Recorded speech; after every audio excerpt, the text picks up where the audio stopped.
to go live sharp at 5, because we all understand that your time is precious, and it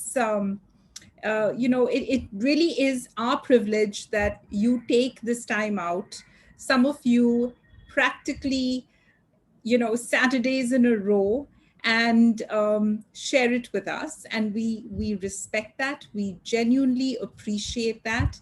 And we come together for a purpose. We come together because this is a platform that we're trying to create, where we will have India's change makers emerge. Yeah, I know it sounds really big, but the whole motive behind it is very simple. So, yes, there are many problems in the world, and these problems are so overwhelming if you look at it in terms of numbers, that you probably will feel anything you do is not going to make any difference.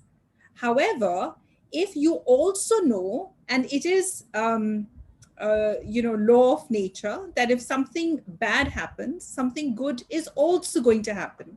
So if we were for, a while, and if you say there are two sides to every coin, well, at the back of something bad, there probably is something good.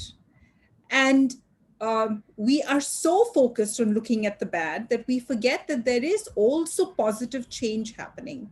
So, what if we were to look at this positive change? What if we were to have a more optimistic view of life? And what would that do? And we suspect that not only will you feel a sense of determination and a sense of recognition to do something more in life, but you will also take the lead to create that positive change and spread it. All right. So, with that little spiel, welcome to India Fact Quiz. This is brought to you by India Spend, which is a data journalism newsroom. So, we focus on all things numbers and data. And this is brought to you by the Bill and Melinda Gates Foundation. We've been running this since 2020, and every year we have a championship, we have weekly quizzes, and we have a whole bunch of things where some of you have got your books. We do other sort of sessions in colleges as well. We go and meet clubs across the country. We're doing a whole bunch of things. All right. So, with that, we'll come to the game of facts. And what does that mean? Well, we have 10 beautifully curated and very, very carefully selected questions. There are some multiple choice questions. There are a few true and false. And there are a few, what can I say? Puzzle questions as well. So we're trying to sort of make it a little challenging and fun. All right. Now, you will answer these questions. And before that, rather, what you need to do is go to www.kahoot.it, and you will put in the game pin, which is in the chat box. There's Meenal, Shiva, Shrish, everyone sort of looking after the chat box. If any of you have any problems, any doubts, please just let us know. We're there to help you. You want to talk about anything, the book that you won, anything of that sort, put it in the chat box. And what we will do then is you will essentially put in that game pin, you will put in your select, or rather generate your nickname or put your nickname in, preferably your name, so it becomes easy for us to get your gift to you. And, we'll just start the quiz, 3 poll questions, just so that if you are, here for the first time, it's a bit familiar to you. It's easy. You know how to use Kahoot. And we just blaze through 10 questions. At the end of it, what do we have? Well, this week, we have a wonderful book called Kahinoor Express. And Shrish has picked out this book. And when he picked it out for the first time, I was sort of taken aback. And I said, no, at India Fact Quiz, we normally do books in behavioral sciences. We do books in, cognitive biases. We do books in climate change. This one really stood out. And I'll tell you why. This is written by Bollywood screenplay writer. He's also a Bollywood director of movies like Student of the Year. I didn't even know all of this. And he's written this book called Kohinoor Express, which essentially is kind of a Bollywood plot. It's well set way back when the British were in India, and the Kohinoor is on its way. Yes, that's why Kohinoor Express, to really be taken out of the country. And there are nationalists, there are people who care about our national treasure, and therefore are sort of on that train from Punjab to Bombay, and then they're going to get in a ship in Bombay and then go to England with the diamond. And now the whole plot is, how do you make sure that the Kohinoor doesn't leave the country? So it sounds very exciting, and I'm so glad that we're giving a slightly unconventional book. It also is about the fact that, you have to celebrate people for doing unconventional and different things. Yes, why not? So it's Kohinoor Express by Rensil de Silva. And I hope three of you out there who win it will write your reviews to us and will tell us how it was. All right. So with this, I think I've pretty much sorted out most of the things. Yes, I think there was one more announcement I wanted to make, and Shiva is going to probably put that in the chat box at some point. But we're doing a lot of workshops, and we know that, you have this time. Please, my only urge to you is use it to the hilt. So we have India Spend School of Data Journalism, which is isdj.in, where we're putting up courses on immunization, on anybody who wants to understand food and agriculture, wants to know how to use data, wants to know how to use visualization, is fascinated with journalism. Take advantage of this course. I'm letting you on a secret. It's free. So it's, Rohit is doing this course. So Rohit, you at some point, you should tell us how the course is coming along. It's www.isdj.in.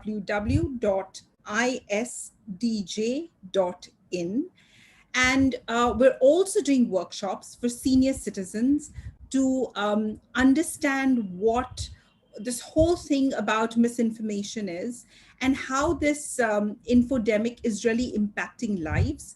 And we're actually running very small workshops. So we want 25, 30, 40 people, so that, it's, everyone can participate. It's an interactive workshop aimed at senior citizens.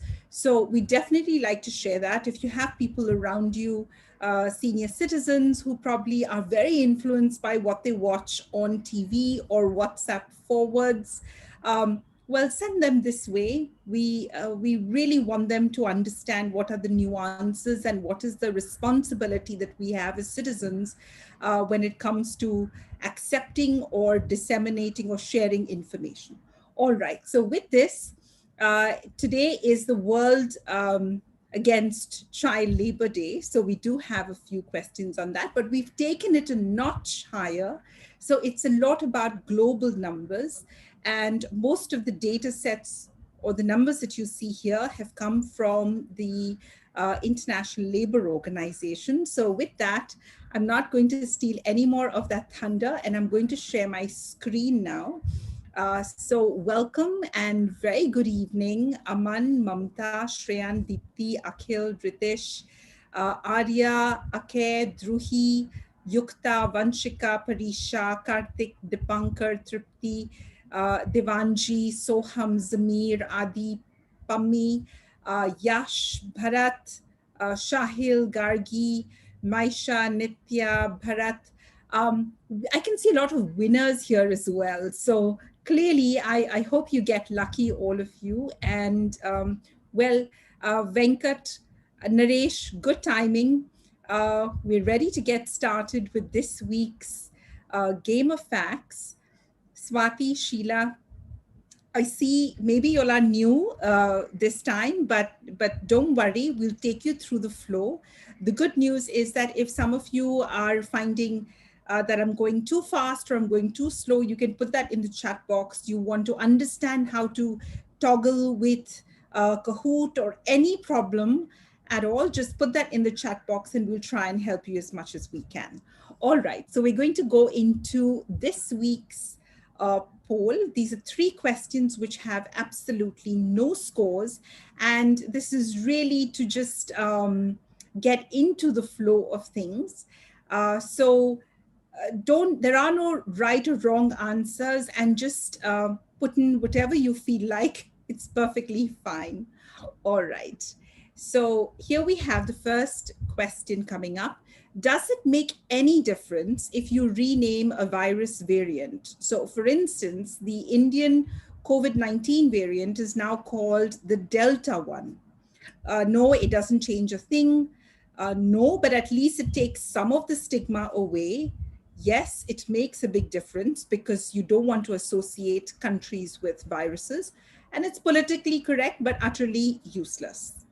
So 27 of you have said yes, it makes a difference. 26 of you have said no, but at least it takes some of the sting out of it. And 15 of you have said politically correct, but utterly useless. I kind of fall in that camp, I'm sorry.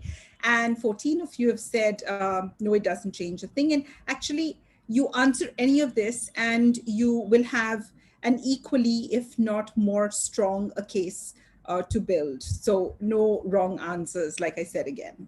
All right, the next one. This is a multi-select. Your thoughts on COVID-19 vaccinations for adolescents. It's not necessary. We must make it compulsory. It's worth considering, but not very urgent. And just forget it. There aren't even enough vaccines to go around for the rest of us. So let's not go there. Okay, so 55 of you have said, I'm so happy. This is my gang. Have said we must consider it and make it compulsory, and I would tend to agree with you. 26 of you have said worth considering, but there is no urgency, and that is a very, very valid point. You invariably, not just in public health, but also in general in life, you have to prioritize, and some things that are important, well, you sometimes have to bring it down the list a little bit. 6 of you have said not necessary, and 9 of you have said, forget it, there aren't enough vaccines. Well, you have a point there. All right, this is a word cloud, and we just wanted to get a sense of, when you were a kid, a movie or a book or a song or a place or a person that made you happy.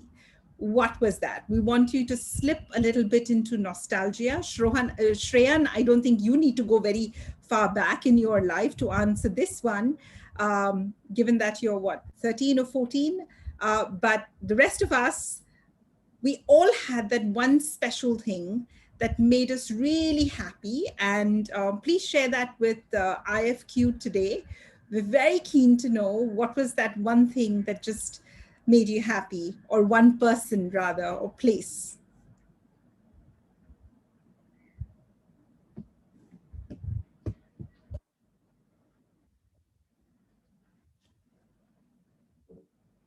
It's a beautiful word cloud I can see that's forming. And it's always such a thrill to see what finally comes up. So some of you have said, wow, lovely, this is lovely. So it's Harry Potter, unanimous.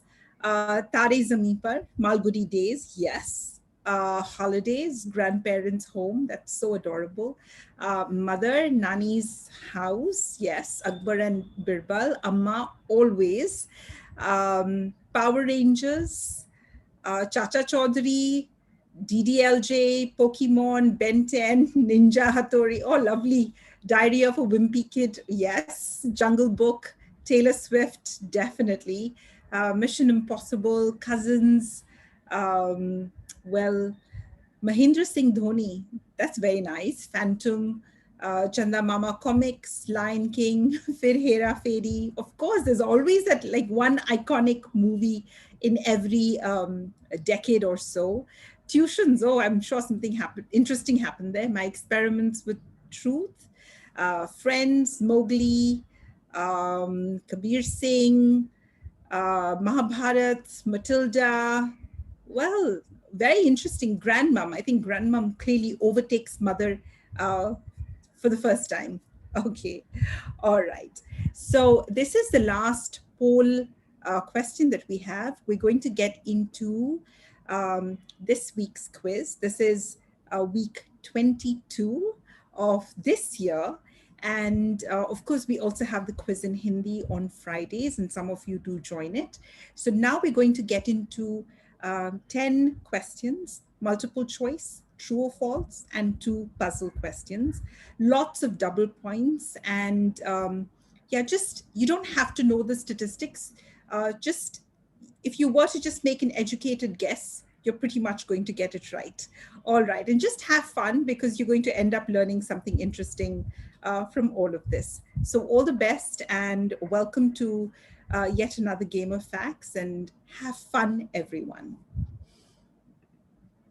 This is a true or false. Globally, 1 in 5 of all children are engaged in child labor. Is this true or false? We're saying 1 in 5 are engaged in child labor. This is a global number. Do you consider this statement true or false? Right. So 20 of you have said false, and you are correct. Perceptionally, it seems that child labor is really all around us and all encompassing. However, it's not like the number is very great. It is 1 in 10 children are engaged in child labor. And when we talk about children, we're talking about 5 to 17 years. All right. Look at the scoreboard in a very quick cursory look. It's Yukta, Shri Harshita, Druhi, Swati, and Adit. The next question. The share of the world living in autocratic regimes has increased, marginal increase, stayed more or less the same, or decreased, which is declined. What would you select?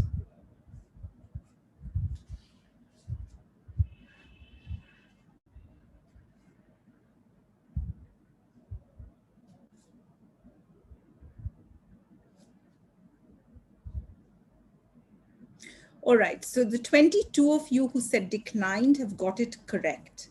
In the 1980s, there was about 45% of the world was living under autocratic regimes. This has come down to a current 23%. So that gives us a perspective that yes, things are getting slightly better. We're not altogether there.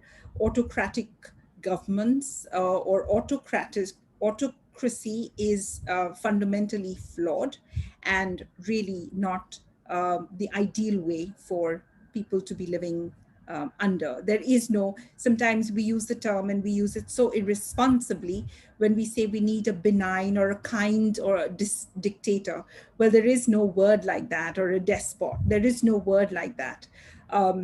Clearly, it is democracy, and democracy is not perfect. But every time, as they say, democracy goes wrong, you need to add a little more democracy. All right. With that, we'll just take a look at the scoreboard, and something has definitely happened. Sukla is in the lead, followed by Nishant, Pami, Rohan, and Mukesh Chabra. Okay, we'll get into the next question, and let's see what happens here. You get double points. Child labor increased in the age group of 12 to 14 years, 15 to 17 years, 5 to 11 years, or 16 to 17 years. This is the ILO report, which has been launched. We are looking at 2020 numbers. So the 28 of you who said 5 to 11 years, yes, it is a very scary statistic. One would have associated Maybe child labor has gone a little higher. Maybe it's the 15 to 17-year-olds who are more engaged, or probably even the 12 to 14.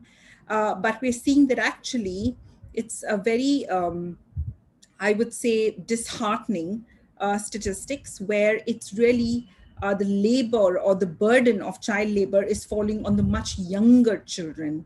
And that is a worrisome trend. This is a global trend. Okay, and it's Sukla, Karthik, Nishant, Mukesh, and Yash Tiwari on the scoreboard. So the scoreboard's very dynamic, and we're seeing new names come in, and names just keep changing all the time. That's the fun of the game of facts. All right. Another true or false, and double points again. Globally, more girls are involved in child labor compared to boys. Is this statement true or false? We're saying more girls are in child labor compared to boys.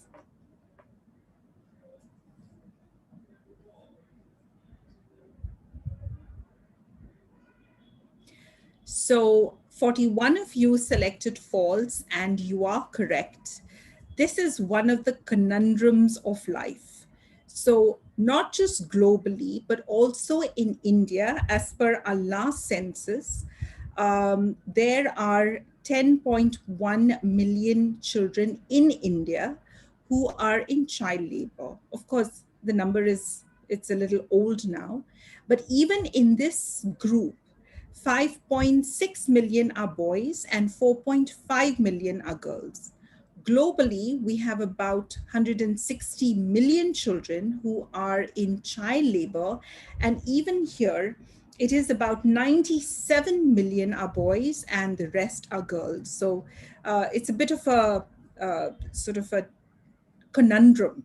So if we say there is a preference for boys, then why are our boys being treated so badly? And then why are they being engaged in child labor more than girls?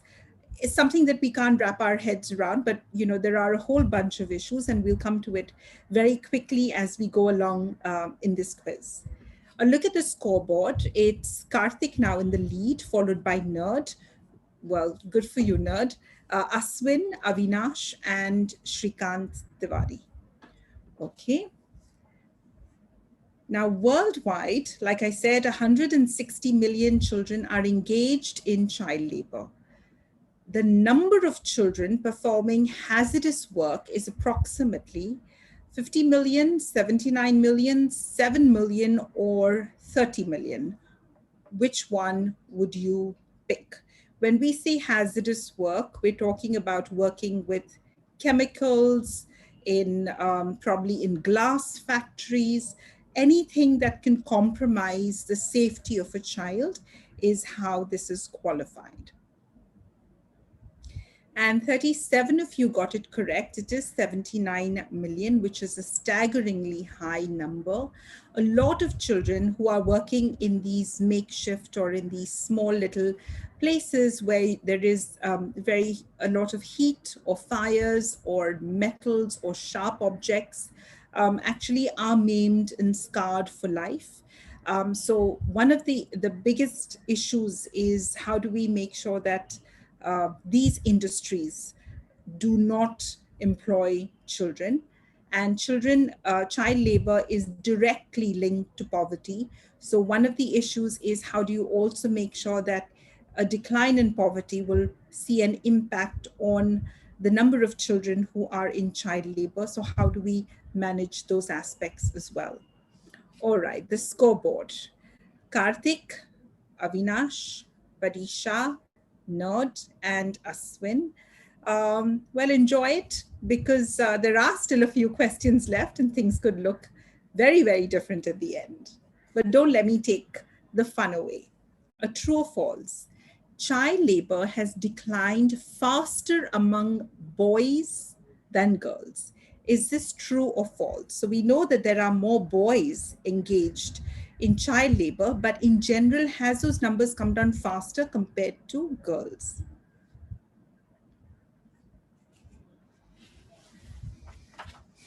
So 39 of you got it right. In fact, we have seen more success in girls being engaged in child labor again than we have seen in boys.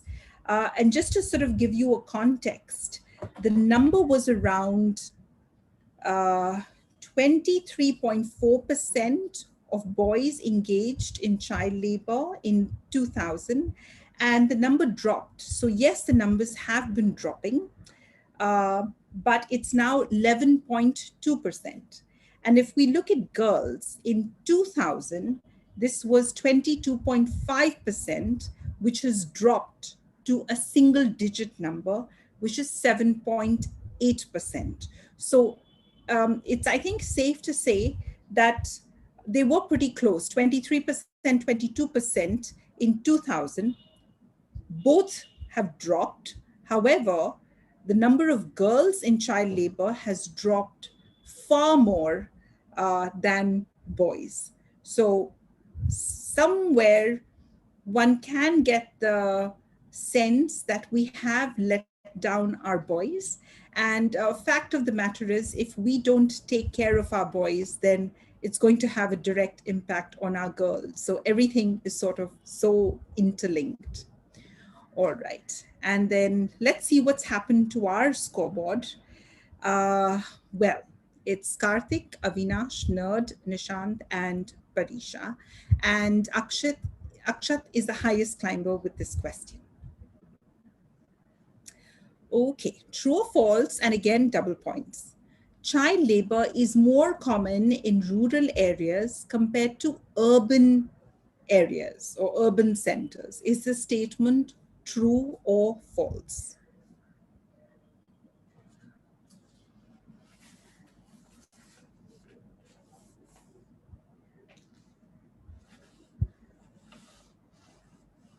So 44 of you said true, and that is true. So what does this mean for us? And what does this mean for policymakers? And what does this mean for governments around the world? Probably having more cities is good for child labor.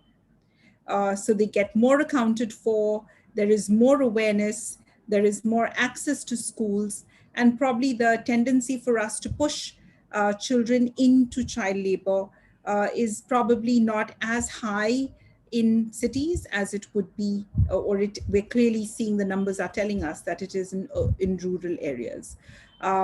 Maybe our children are safer in cities than they are out there in the countryside. And clearly, this is what data from the International Labour Organization is telling us. And with that, we have Nerd, Adit, Karthik, Sukla, and Avinash on the scoreboard. Okay, another true or false, and you get double points for this.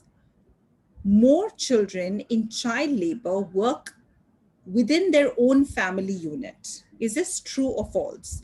So what the statement is saying is that children actually, it's within their families. I don't know if this is kind of making sense, but they're saying it's the families that are not good for them. And 57 of you said true, and you are right. And this is the biggest stumbling block, right? So children are supposed to be safe in their own families, but it is their families which are pushing them into child labor. So, somewhere there is a huge systematic problem that is actually where we're not in a position to treat our children right. And somewhere, maybe because of our own distresses within the family, we push a lot of burden of work on the children, and therefore the children have to do all of this. So, I mean, it's fascinating the kind of inferences and insights that data can give you. Okay, and with that, it's Nerd, Adit, Sukla, Karthik, and Gargi on the scoreboard. We still have a few questions to go. The puzzles are always a tough one, and this one gives double points. So we're asking you to rank from high to low the sectors based on the dependency of child labor. So you have these sectors, and the highest to lowest of these that employ child labor. So your options are mining, industry, agriculture, and services. And services essentially is shops, restaurants, that kind of thing. You need to rank from high to low. What you need to do is just stack them in that order and click the submit button. Please don't forget to click the submit button. Are more children engaged in the mining industry or in just general industries, agriculture, or services?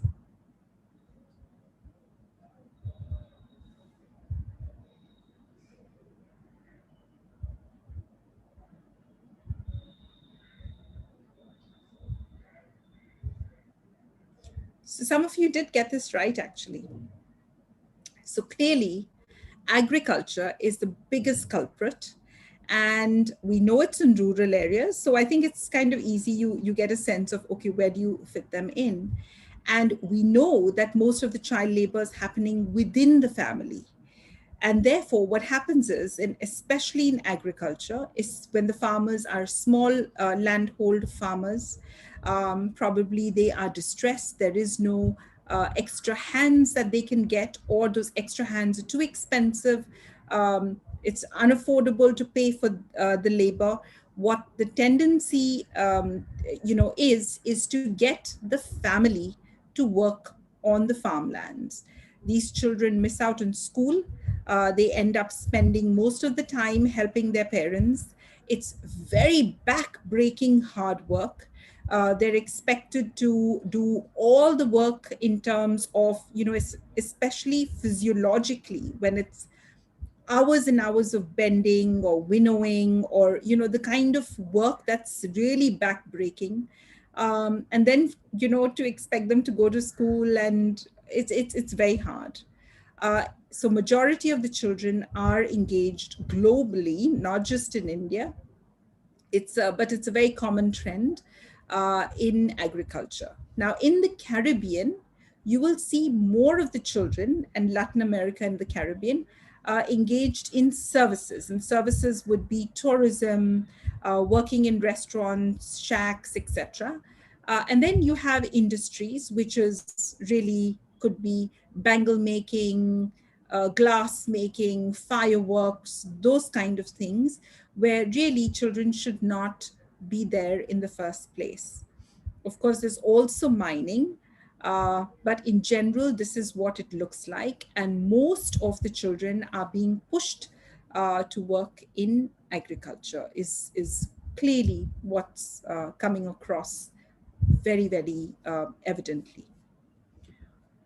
Okay, so Nerd is still reigning, followed by Karthik, Adit, Sukla, and welcome to the scoreboard, Hina. And we'll get into the last question. As per UNICEF, rank from high to low the regions based on the prevalence of child labor. This is again 5 to 17, and this is a global one. So our options are Latin America and the Caribbean, South Asia, Sub-Saharan Africa, Middle East, and North Africa. You need to rank them on the basis of the number of children who are engaged in child labor across these regions.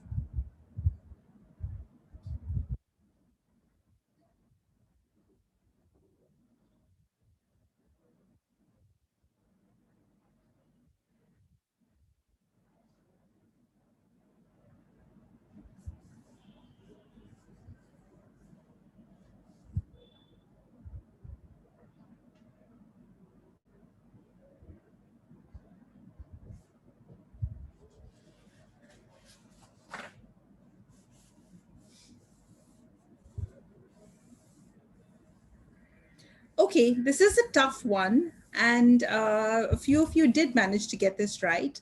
So clearly, nearly 23.9, which is 24% of the children are from sub-Saharan Africa. And then you have the Middle East and North Africa, which is at about 6.5%. Latin America and the Caribbean is at about 5.8%. And South Asia is at 4.9%. And South Asia includes Bangladesh, India, etc. As far as India is concerned, one of the things that we've managed to do very well is to have a very concise child protection scheme. Uh, we're not there yet, by no means, but clearly the policies are in the right place. There is a lot of NGOs and civil society organizations who are looking after these vulnerable children. There is every attempt for us to get children who are trafficked to get back to schools and try and take care of them.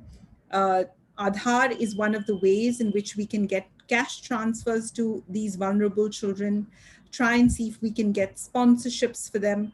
So there's a whole range of things that we can do. I just want to leave this last thought with you. Now, this whole pandemic has meant schools have been closed for over a year and a half. And what does this mean for children? What it simply means that it's more children who are going to get lost to child labor. It's not just in India, it's not just in one particular region, but it's globally. And when a family goes through financial stress, then invariably the children are the ones who suffer tremendously. So, not a very happy note. But the idea is once you have this knowledge, you have these facts, you know where it's moving, then I'm sure you too at the back of your mind will think about what are the ways in which you see a child who's probably, working in a farm. What can you do to make sure he or she is going to school? How can we really make their lives a little better? I don't think we're at a stage where we can turn a blind eye to any of these issues anymore. And on that high note, I'm going to say it's all of us, or it's none of us who are going to be around. This particular quiz is really a tribute to people who have lost their lives to COVID. A lot of friends, a lot of people and acquaintances that I would engage with on Twitter suddenly are just they've disappeared, they've gone, they've left us. And I think when we start counting all our losses at the end of this pandemic, it's going to be heartbreaking. But for all of us who are here, let's try and make this a happy place. Let's try and make this a positive place. And I really look forward to seeing you next week at 5 p.m. on Saturday. And then, of course, we'll have the Hindi quiz at 5 p.m. on Friday. Well, Aditya, I think you've referred to an ILO report, if I'm not mistaken, of 2011. Rural areas had lesser child laborers. I'm sorry, we're going to use the census data, the last census. And I'm not very sure even if I'm going to check this up because I find I'm very fascinated with these reports. But we do sort of a double check. And my understanding is this is ILO report 2011. Well, we would refer to the latest 2021 ILO report. And for India numbers, we would refer to either census or any, government primary data. All right, but thank you. Thank you so much, Aditya, for even asking this question, because we believe that you have a right to know and you must know the source of all of these questions we've put together. We love to share it with you because there are some wonderful, fascinating reports out there. And with that, we come to the end of this quiz, but not before we see who's on the podium. So Adit is in third position. Karthik is in the second position. And in the top position, we have Nerd. Congratulations, Nerd. And we have Sukla and Hina, who are our runner-ups. So congratulations to you. You have won Rensil de Silva's Kohinoor Express. I'm sure it's going to be a racy read. And I hope you enjoy it. Please join us. We have a lot more books to give. We have a lot more things to share with you. So we're not going anywhere. And please, you don't either. Stay safe, and let's all just hope that all these variants come to an end and life comes to some sort of normalcy. But till then, we'll be here, and goodbye, take care, and see you soon.